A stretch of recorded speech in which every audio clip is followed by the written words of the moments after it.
오늘 장의 중심이 될 중요한 이슈인 전략을 통해 정리해보겠습니다. LNS홀딩스 김선영 대표, 권혁준 경제평론가, FR자산관리 길건우 대표, 헤르메스스탁 하청환 본부장 나오셨습니다. 어서 오세요.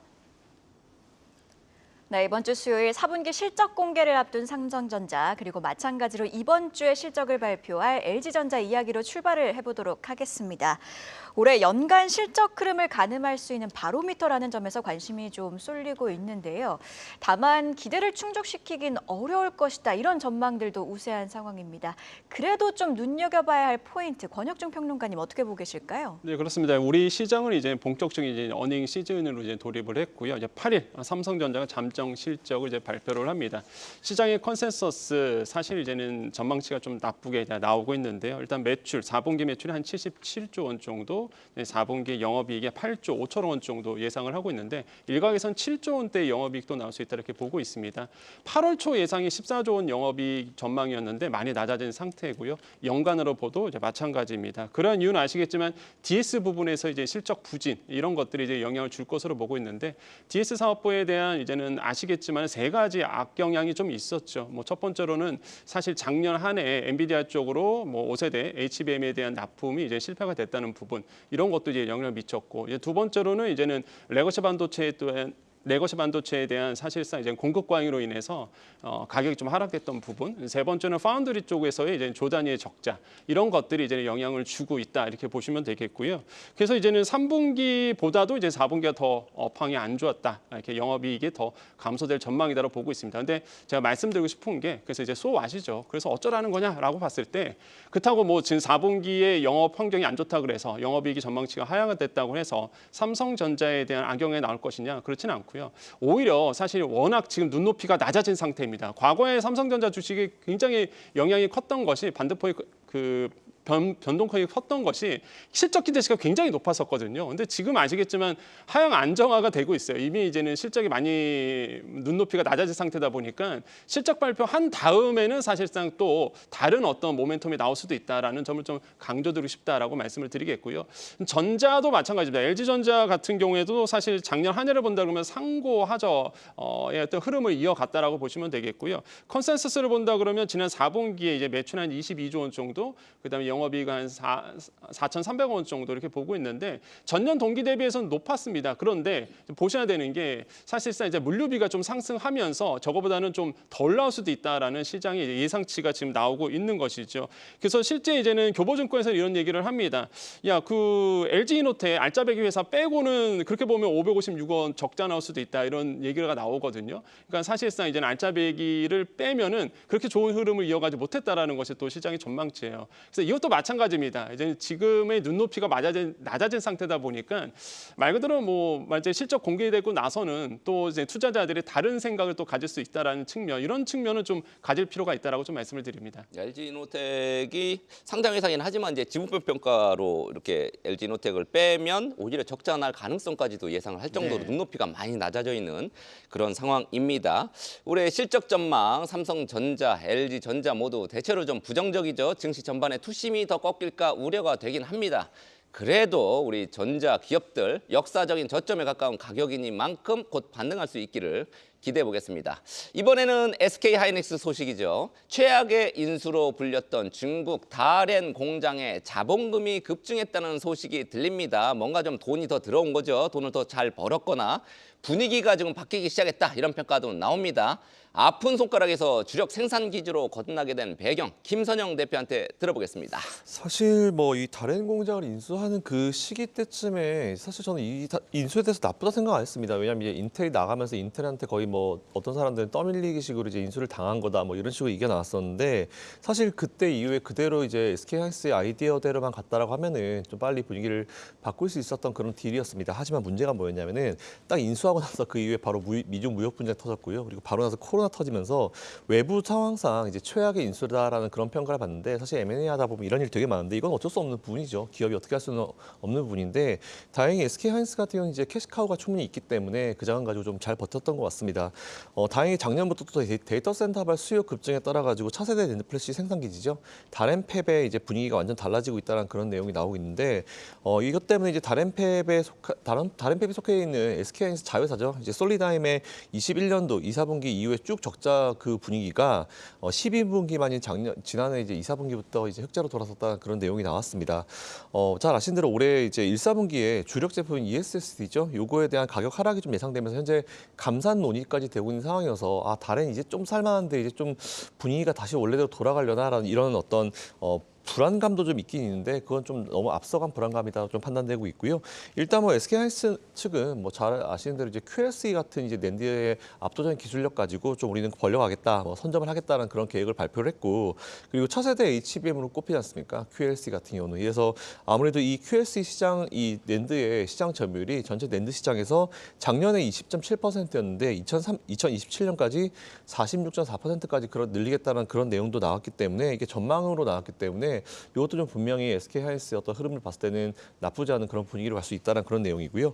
앞서 말씀드린 대로 이제 작년까지 효자였던 ESSD 같은 경우에 가격이 낮아지는 부분 그리고 이제 곧 트럼프 2기 그리고 미국의 미중 간의 어떤 감정 싸움의 수위 그리고 제재 강도에 따라서 다렌팹의 올해부터의 운명도 좀 결정될 거다라고 보고 있는데 일단 뭐 이번 주 발표되죠. 삼성전자의 이제 어닝 발표 그리고 이제 기업용 SSD의 성장세가 주춤한 부분이 과연 매출에 어느 정도 영향을 줄 것인가에 대한 부분이 좀 관건인 것 같습니다. 하지만 원래 이제 1분기는 반도체 비수기다라는 그런 부분 좀 보시면 될 것 같고요. 뭐 트럼프 2기 때 중국을 더 많이 때리겠다라는 그런 내용들이 나오고 있는데 제가 보더라도 관세라든지 모든 정책들의 대부분의 타겟팅이 뭐 전 세계 국가로 보이지만 제가 봤을 때 중국으로밖에 판단이 되지 않기 때문에 일단 제재에 대한 걱정을 할 수 있겠지만 1기 때보다는 강하지 않지 않을까. 왜냐하면 중국이 이미 1기 때 얻어맞아가지고 지금 그 상황이 있기 때문에 2기 때 들어섰을 때는 중국도 충분히 이제 미국과의 어떤 대화에 나서지 않을까라고 생각하고 있습니다. 만일 1기 때처럼 중국이 똑같이 미국한테 달려들었다가는 진짜 돌아올 수 없는 강을 거둘 수 있기 때문에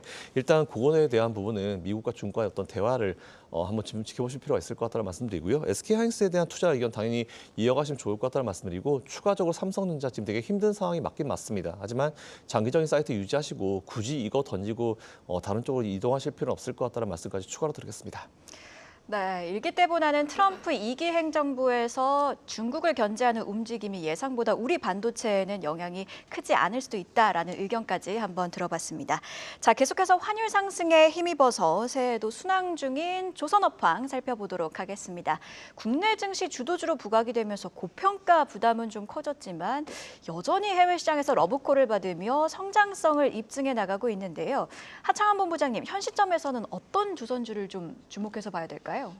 이거는 이제 수주 중심으로 보느냐 아니면 MRO로 보느냐에 따라서 달라지는데 결론적으로 말씀드리면 수주 쪽으로 보면 HD 한국조선해양으로 보시면 좋을 것 같고 MRO로 보시면 하나오션으로 보시면 좋을 것 같습니다.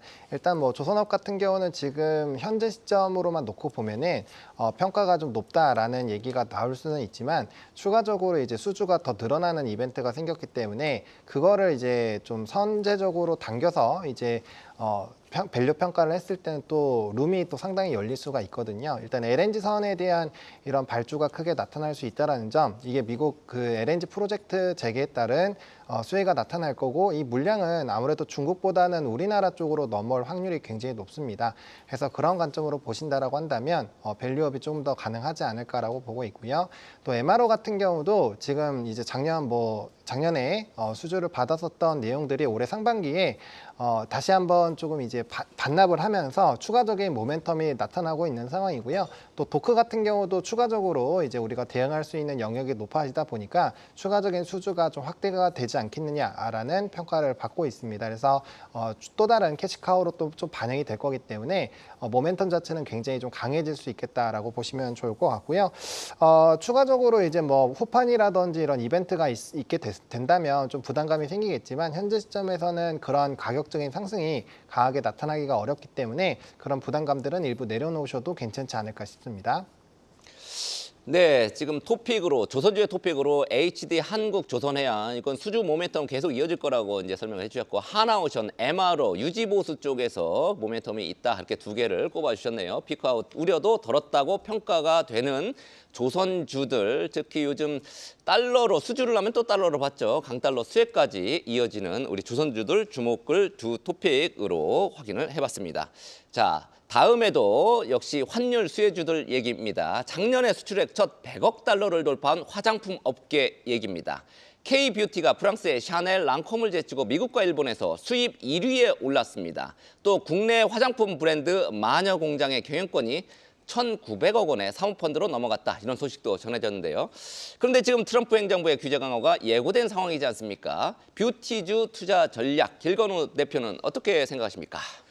K뷰티가 그래도 해외에서 인기가 많다라는 얘기들을 많이 들어보셨을 텐데 사실 이제 글로벌 화장품 시장에서 가장 큰 데가 이제 미국 시장이라고 생각하시면 되고요. 2위가 중국, 3위가 일본이라고 생각하시면 되는데 1위와 3위에서 모두 1위를 했다라는 게 조금 고무적이다라고 생각하시면 좋을 것 같고요. 사실 이제 재작년까지 기준으로 볼 때는 프랑스와 격차는 많이 줄어들긴 했지만 여전히 2위였거든요. 그래서 이 격차를 제낄 수 있을까라는 게 이제 조금 화두였었는데 작년 거 기준으로 보니까 미국에서 한국이 수입국으로 점유율로 따지면 22.2% 나왔고요. 프랑스가 16.3% 정도 됐거든요. 근데 이제 프랑스가 원래는 기존에 20%대를 항상 유지를 하고 있었습니다. 근데 이번에 처음으로 10%대 후반으로 떨어졌다라고 생각을 하시면 될 것 같고, 그다음에 이제 일본에서는 지금 3년째 한국이 수입국 1위를 지위를 공고히 하고 있습니다.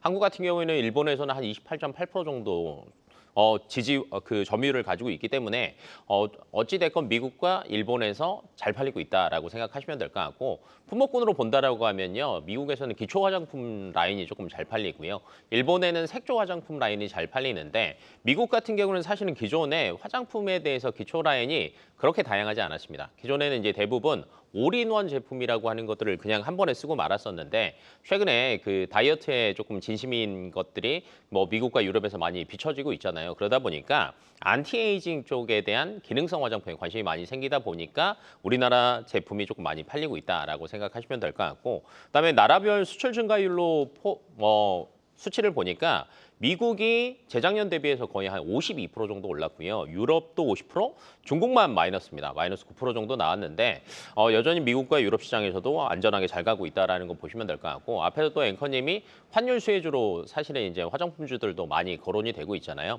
이걸 조금 수치화시킨다라고 하면요, 환율이 10% 정도 오르면 영업이익이 3% 정도 올라간다라고 얘기를 하고 있습니다. 그러면 이제 지금 올해 상반기까지는 그래도 고환율이 유지될 거다라는 얘기들이 나오면서 4분기 실적과 1, 2분기 실적 같은 경우에는 그래도 굉장히 좋게 나오지 않을까라는 얘기들이 나오고는 있지만, 다만 이제 앞에서 이제 트럼프 2기 때 사실은 이제 여러 가지 관세 정책이 나올 것으로 예상이 되고 있는데, 만약에 기존에 저희가 미국에 수출하는 것들은 사실은 다 무관세였거든요. 근데 여기에서 관세가 이제 10%, 20% 올라간다라고 하면 사실은 조금 영향을 받을 수도 있습니다. 그래서 뭐 관세 정책에 따라서 영향이 있을 수도 있으니까 이건 조금 체크해 보시는 게 좋을 것 같고요. 그다음에 이제 한국 콜마 같은 경우에는 미국에 이제 1공장을 이미 보유를 하고 있는데 상반기 때는 추가로 2공장까지 완공이 되면서 아마 2개의 공장을 아마 올해부터는 돌리지 않을까라고 예상이 되고 있다 보니까 그러면 트럼프 쪽에 대한 뭐 피해가 있더라도 뭐 한국 콜마 같은 경우는 피해갈 수도 있지 않을까라는 얘기들도 꾸준히 나오고 있고, 그다음에 이제 유럽과 중동 시장 쪽에서는 사실은 실리콘2가 성장세로 본다라고 하면 굉장히 가파르게 상승을 하고 있습니다. 그러다 보니까 이쪽에 대한 실적 기대감 가지고 오고 있고요.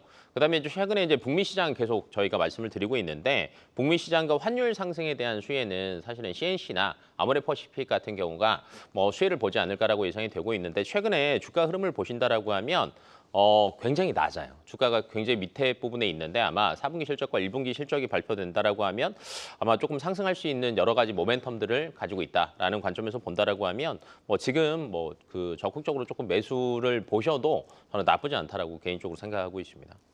네, 그리고 언급해 주신 내용에 더해서 또 마녀공장이 사모펀드에 인수가 되잖아요. 네, 이건 또 맞습니다. 어떻게 해석을 해봐야 될까요? 네, 마녀공장 같은 경우도 사실은 작년부터 얘기가 오고 가고 있었는데 조금 한 차례가 늦어졌고요. 근데 결론은 이제 1,900억의 지분 51% 정도를 넘기고 이제 팔리는 걸로 이제 결정이 됐잖아요.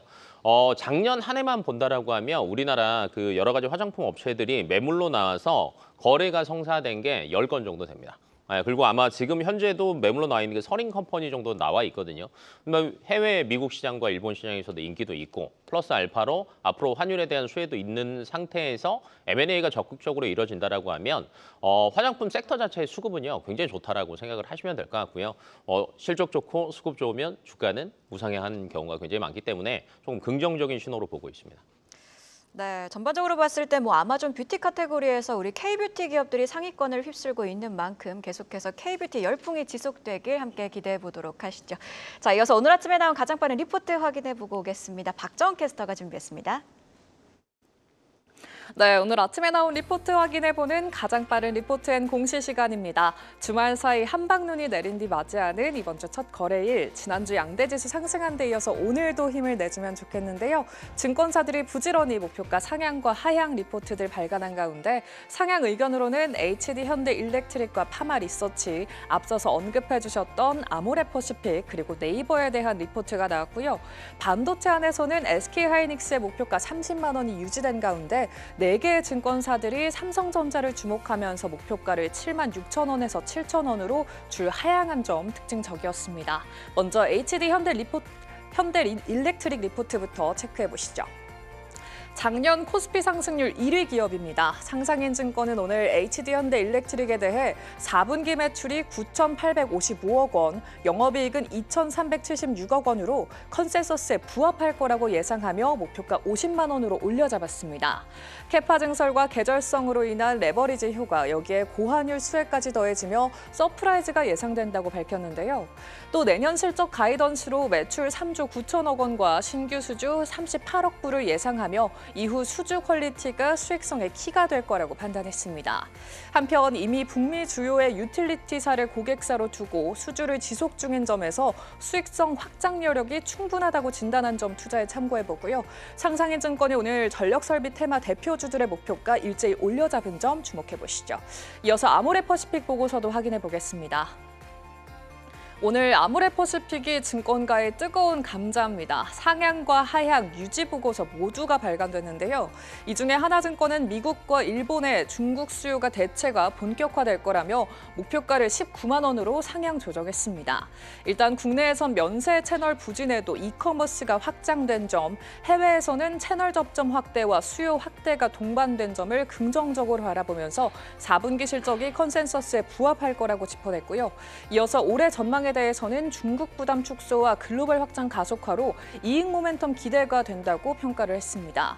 중국 사업의 체질 개선이 뚜렷하고 고정비와 광고비 축소 등으로 올해 손익분기점에 도달할 수 있다고 내다봤습니다. 이 밖에 유한타증권은 16만 원으로 하향, NH투자증권은 15만 5천 원으로 유지한 가운데 오늘 주가 향방은 어디를 가리킬지 함께 주시해보시죠. 지금까지 가장 빠른 리포트앤공시 박정원이었습니다. 네, 이어서 미국에서 또 판매 기록을 경신한 현대차 그룹 소식 살펴보겠습니다. 작년 미국 시장에서 GM과 토요타, 포드에 이어 2년 연속 미국 자동차 판매 점유율 4위를 유지했는데요. 미국에서 전기차 보조금도 확정이 되며 수혜를 톡톡히 입을 것으로 전망되고 있는 상황입니다. 현대차와 기아의 주가, X를 밟을 수 있을지 김선희 대표님께 여쭤볼게요. 어떻게 보시나요? 그냥 평소에 제가 말씀드렸던 대로 투자 그냥 그대로 이어가시면 됩니다. 제가 여러 가지 기사들 되게 많이 나왔잖아요. IRA 폐지가 되니 보조금이 어찌되니 그 얘기 나올 때마다 그냥 그들의 의견이고 그들의 뇌피셜이니까 놔두시고 그냥 투자 이어가시라는 말씀 드려왔는데 그냥 그대로 하나하나 이제 팩트가 나오고 있습니다. 자, 일단 기아차까지 같이 신기록을 세우면서 좋은 모습을 좀 보여주고 있는 그런 모습인 것 같고요. 최근에 트럼프 2기 행정부가 수입품에 대한 보편 관세 부과, IRA 폐기나 여러 가지 불확실성을 만들면서 언제나 불확했었죠. 사실 주식시장이 안정적이었던 때는 제 주식 투자 경력 25년 동안 한 번도 없었습니다. 단 한 해도 그런 해는 없었고요. 어쨌든 불안한 상황이지만 현재까지 기아차, 현대차는 생산 물량을 대폭 늘리면서 올해도 그 분위기를 이어가겠다는 목표를 가지고 있고 이게 완벽한 이제 매출에 대한 라인업과 경영진에 대한 라인업까지 거의 완벽한 수준까지 올라왔다고 보고 있습니다. 거기에 최근에 트럼프 인수위원회가 이런 얘기했었죠. 뭐 그동안 되게 많은 이제 내용들이 나왔었는데 전기차 배터리 세액 공제 폐지 공부하지 않겠다라고 분명히 얘기했고 이러면서부터 이제 불확실성이 하나씩 제거가 되고 있었고 불확실성 제거되면 뭐 합니까? 그런 기사 하나 나오면서 내려앉은 주가는 쉽게 올라올 생각을 못 하고 있는데요. 참 이게 그럴 때마다 아쉬운데.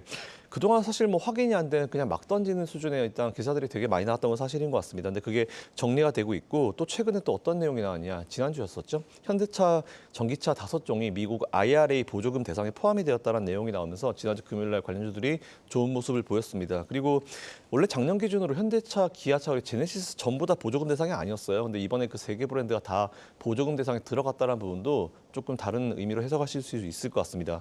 참고로 이번에 세액 공제를 받는 차종이 전체 40개에서 25개로 줄었습니다. 근데도 우리나라 차등 다 들어갔고 현대차만 유일하게 추가됐다는 그런 부분인데 이번에 빠진 업종들 보니까 뭐 아우디나 스텔란티스 다들 투자 안 한 기업이에요. 그러니까 지금 포인트가 뭐냐면 세액 공제를 받으려면 어쨌든 트럼프나 미국의 수위에 맞춰가지고 투자를 해주는 기업들은 그대로 공제를 받고 혜택을 받습니다. 그러니까 미국에 투자해주는 기업과 하지 않는 기업을 분명히 볼 필요가 있을 것 같고 미국 근방에 투자할 거 아니에요. 그냥 미국 본토에 투자를 하는 게 제일 중요하다. 이게 포인트인 것 같습니다. 그리고 제가 앞에서 잠깐 말씀드렸던 대로 저는 좀 다른 쪽에 좀 주목을 하고 있는데 최근에 임기를 시작한 이 최고 경영진들 라인업을 좀 볼 필요가 있을 것 같아요. 이번에 호세 무뇨스 CEO 올라왔습니다. 이거 저 되게 긍정적으로 보고 있는데 사실 지금 미국의 이 드라이브를 걸고 있는 가장 주요 핵심 인물인데 이번에 CEO에 올라갔다는 게 일단 제일 첫 번째 큰 의미인 것 같고요.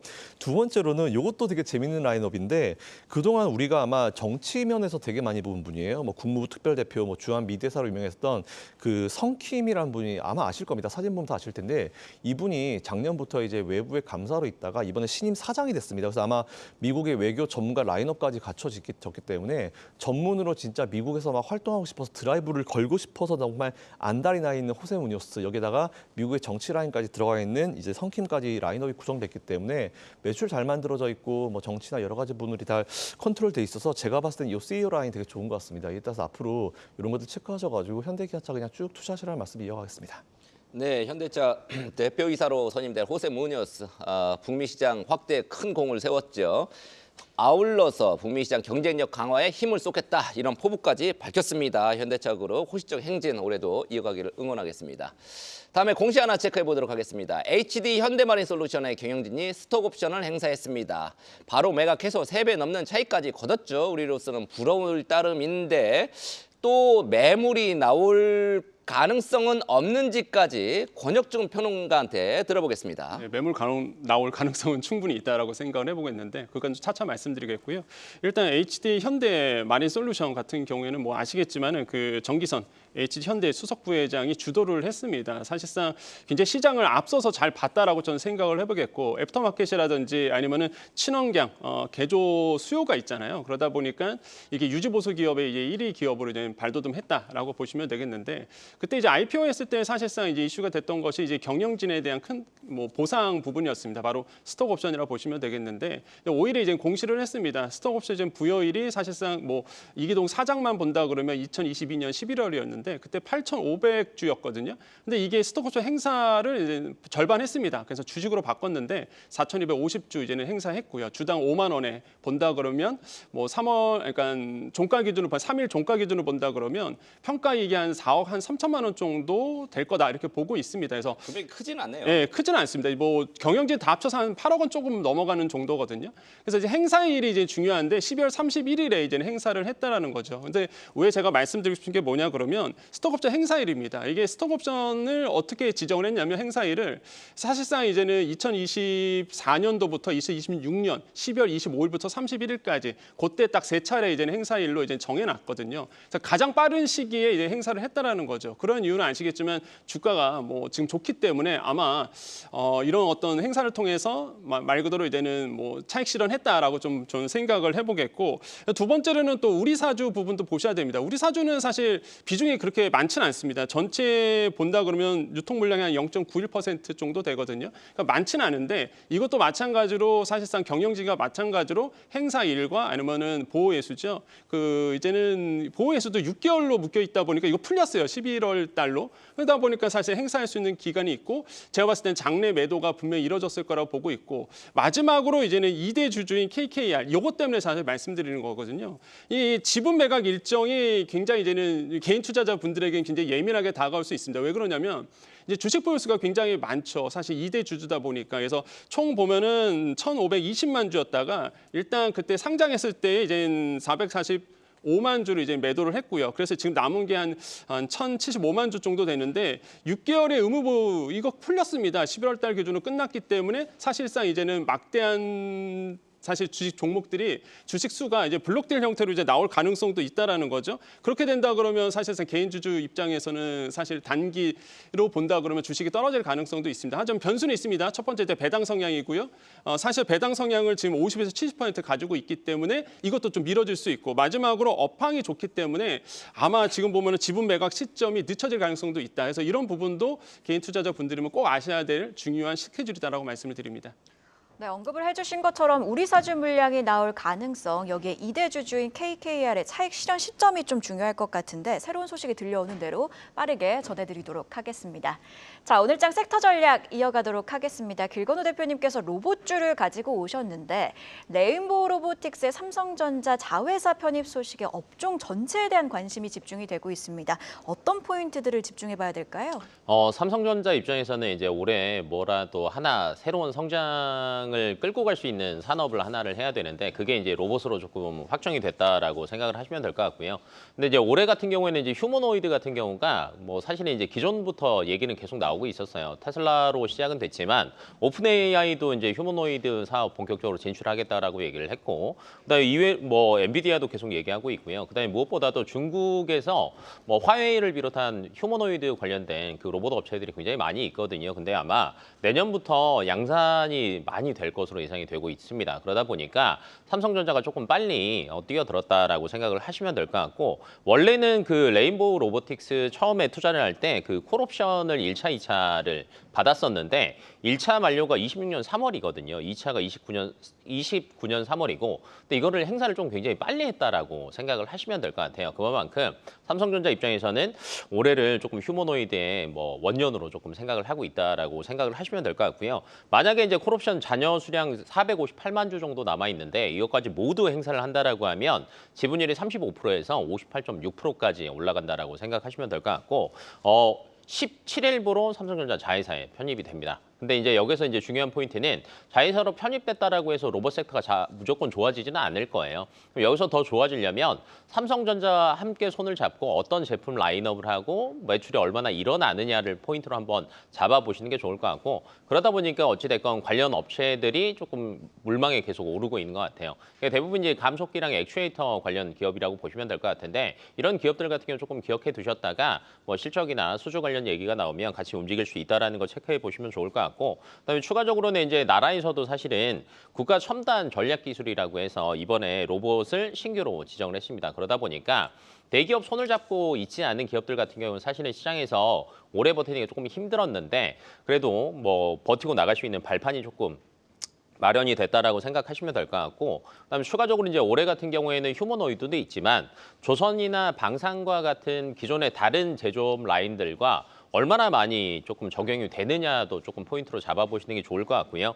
뭐 특히 이제 뭐 레인보우 로보틱스나 뉴로메카 같은 경우에는 HD 현대의 납품 이력도 있고요. 이번에 HD 그룹에서는 그 협동 로봇을 도입하겠다, 뭐 확대하겠다라는 이런 얘기들까지 나오다 보니까 이런 포인트들에 따라서 관련 기업들의 주가는 조금 움직일 수 있으니 개별적으로 조금 체크하시면서 대응하시면 좋을 것 같습니다. 네, 로봇 관심 많이 가는데 이 중에서 토픽 꼽자면요? 그래도 1번은 레인보우 로보틱스인 것 같고요. 근데 그 외적으로도 이제 여러 산업에 조금 확대될 수 있다라고 말씀을 많이 드렸잖아요. 그러다 보면 감속기나 액추에이터 관련된 기업들이 많이 움직일 수 있거든요. 그래서 뭐 SBB테크 같이 정밀 감속기 잘하는 기업들도 조금 유심히 들여다보시면 좋을 것 같습니다. 알겠습니다. 자, 마지막으로 하창원 본부장과 함께 오늘 개장전 체크 포인트 정리해 보겠습니다. 네, 오늘 뭐 야간 선물 플러스 0.45% 올랐고요. 뭐 미니 선물 그리고 콜옵션 뭐 전반적으로 수급이 괜찮았습니다. 그래서 일단은 이번에도 수급적인 연속성을 좀 기대해봐도 좋을 것 같고요. 특히나 3대 지수가 좋았고 필라델피아 반도체 지수가 좋았다라는 거 체크해 보시면 좋을 것 같습니다. ISM 제조 PMI 지수가 좋았는데요. 요거는 이제 우리나라 수출 기업들에 대한 뭐 전반적인 평가를 좀 긍정적으로 할 겁니다. 아무래도 이제 ISM이 잘 나오면 우리나라 지수와 엮어서 나오는 리포트들도 꽤 나올 거고요. 거기에 따른 뭐 추가적인 지수에 따른 긍정적인 평가들 기대를 해볼 수 있을 것 같고 CES가 본격적으로 시작이 되죠. 근데 이번에 젠슨왕이 8년 만에 기조연설을 합니다. 그래서 이제 반도체 쪽에서의 뭔가 추가적인 모멘텀이 불거지면 외국인의 수급 자체가 좋아질 수 있고 그건 지수 자체에 좀 단단함을 만들어줄 수 있기 때문에 해당 이벤트를 좀 가장 중요하게 체크해 보시면 좋을 것 같습니다. 네, 이슈앤 전략 네 분의 전문가와 함께 개장 전 꼭 확인해야 할 뉴스 체크하고 투자 포인트까지 잡아봤습니다. 고맙습니다. 계속해서 다양한 경제 이슈를 알고 싶다면 구독과 좋아요, 알림 설정 부탁드립니다. AI 캐스터 권미정이었습니다.